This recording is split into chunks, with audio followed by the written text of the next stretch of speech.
প্ৰকৃতিৰ মাজত জুবিন ইয়াত থাকক, শান্তি মই ভাবোঁ তেনেকৈ তেওঁ শান্তি পাব।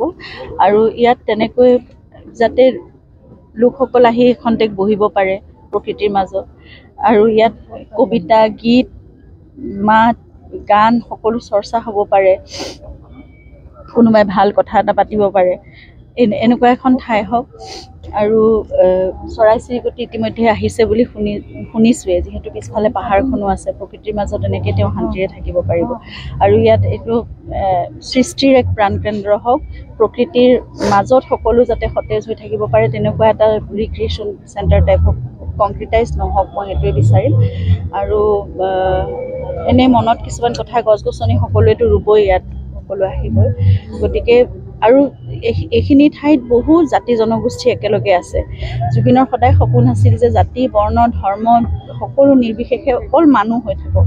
এখন বৰ অসমৰ সদায় সপোন দেখিছিল জুবিনে। গতিকে সকলোৱে মিলি আজি এই আৱেগত উটি যোৱা এই সময়খিনিত নহয়, জুবিনক যদি সঁচাকৈ সকলোৱে ভাল পায়, মই ভাবোঁ অসমখন সদায় এক হৈ থাকক।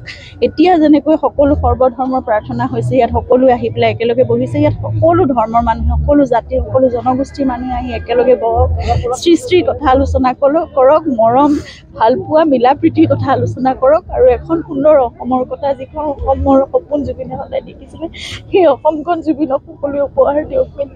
মই সেয়া আশা কৰি, সেয়া মোৰ একমাত্ৰ প্ৰাৰ্থনা হওক সম্পূৰ্ণ সকলো অসমবাসীৰ কাৰণে, সেয়াই একমাত্ৰ প্ৰাৰ্থনা।